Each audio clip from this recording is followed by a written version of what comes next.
Jangan lupa subscribe di YouTube channel Metro TV News dan juga nyalakan notifikasinya.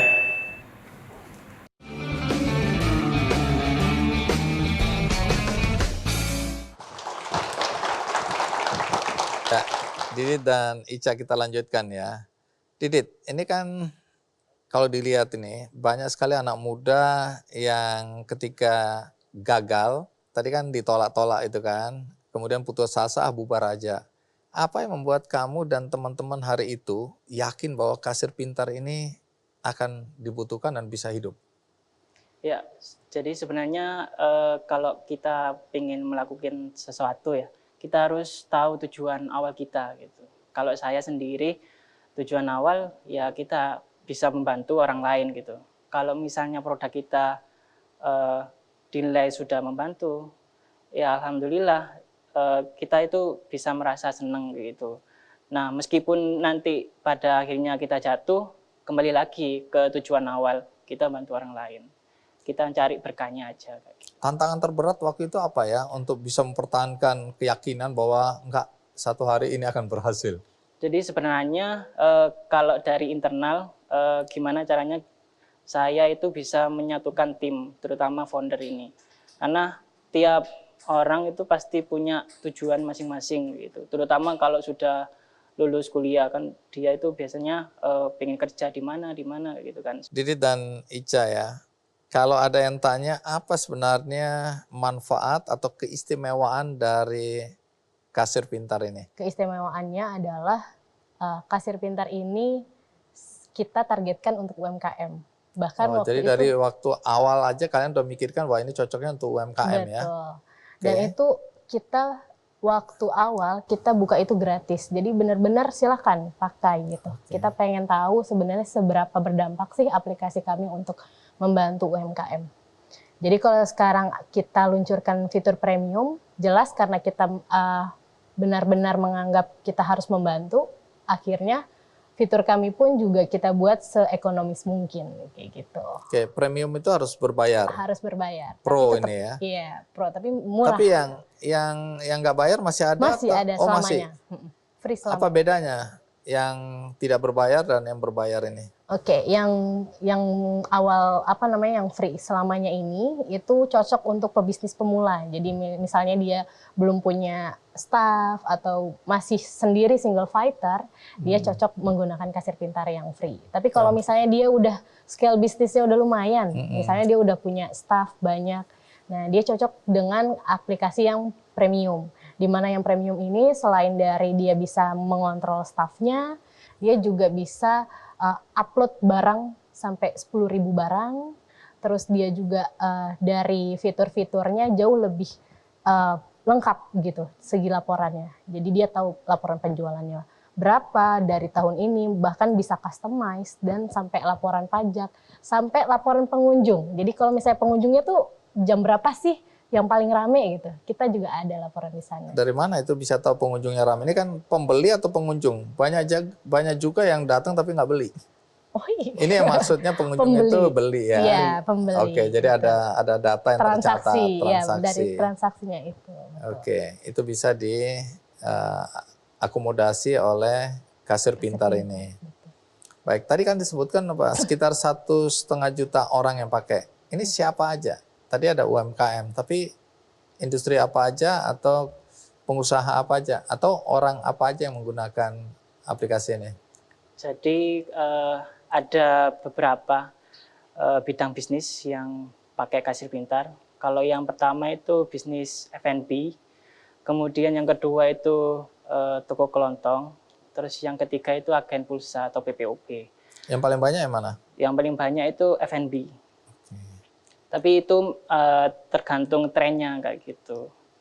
Terus kalau pengguna, kami kebanyakan di Indonesia, tapi di luar negeri juga ada. Di luar negeri ada itu maksudnya?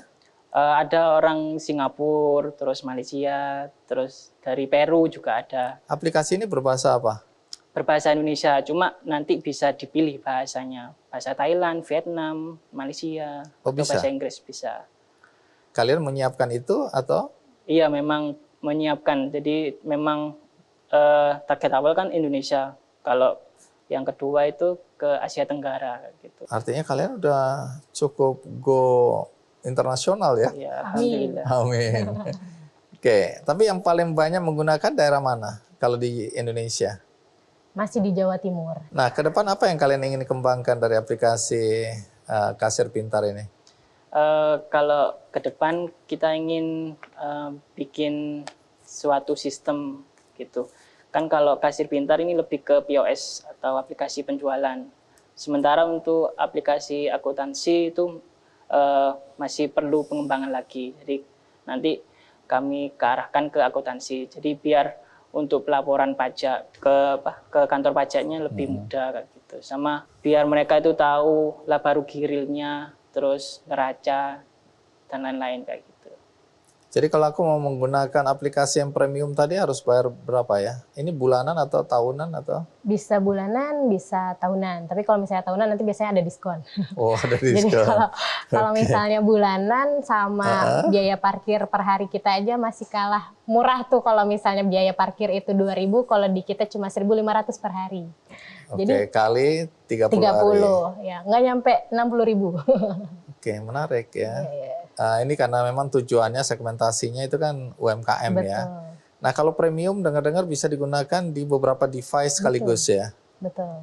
Oke, kalau yang gratisan cuma Karena satu pemula aja. satu aja. Oke. Itu bisa sampai berapa device itu? Jadi kita kalau untuk yang fitur premiumnya hanya sampai 5 device. Tapi kalau misalnya ternyata dia punya ada 10 staff, kita ada add-ons-nya. Jadi kita itu punya fitur kalau misalnya dia emang lebih dari 5, silahkan nambah lagi biaya gitu.